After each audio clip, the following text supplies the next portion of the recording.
let's just be logical for a moment. Why would the New Testament writers warn us about sin? Why would they warn us a lot about sin? Like a lot. If we weren't going to sin. Those who have sinned spectacularly. Yeah. Our posture generally is to look at them and say, you probably were never a Christian. It's insane. That's what our instinct is. I know. Like, we've been conditioned to think that way. I know. Now, again, please don't misunderstand me. Sin, we just talked about it last episode. Sin is slavery. Sin is bondage. Yeah. It's a horrible use of freedom. Yeah. And may the Lord protect us from the evil one and from the deceitfulness of sin. I pray these things for myself every day throughout the day. I know you do too.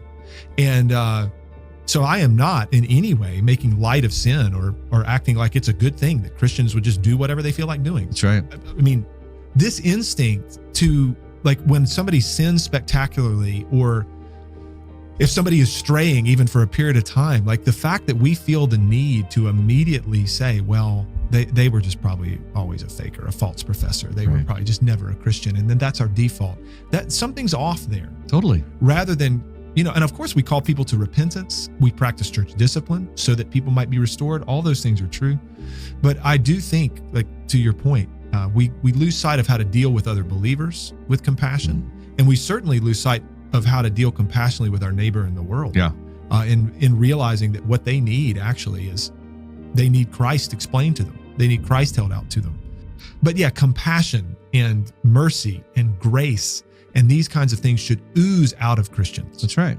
And yeah. Well, it's compassion for two things that you're saying, Justin, as you're thinking about this. It's compassion for the weak and compassion for the sinner, right? So it's like, I'm going to say this now, the theonomist Christian nationalist movement is so burnt me out.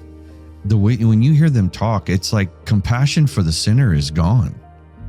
All we do is talk about what they've done wrong and how the country is going the wrong way, and we've got the leaders in the wrong distance. And it's like, do you understand that they act according to the course of the power? They're going according to the course of the world because they're of the world. And there is a supernatural nature that has to be changed. And it only comes if a Christian proclaims the gospel, and we do so because we're compassionate towards them, right? Yeah. Jesus loved sinners. Let's just be frank about it.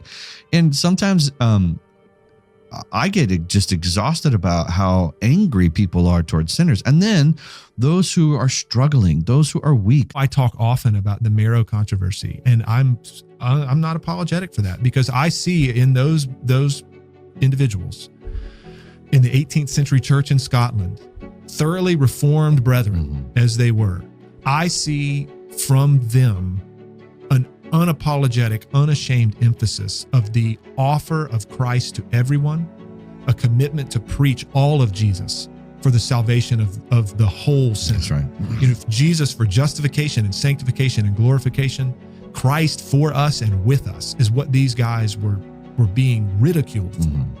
And that resonates in my soul in ways that are difficult for me to put into words, and are a tremendous source of motivation and strength for me in the midst of times when there are trials and tribulations from within, from without, and assaults of the evil one.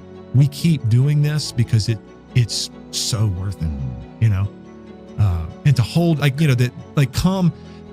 if you're weary and heavy laden, come to Jesus. If you're thirsty, come to the waters, man. Like, that's the posture. Yeah.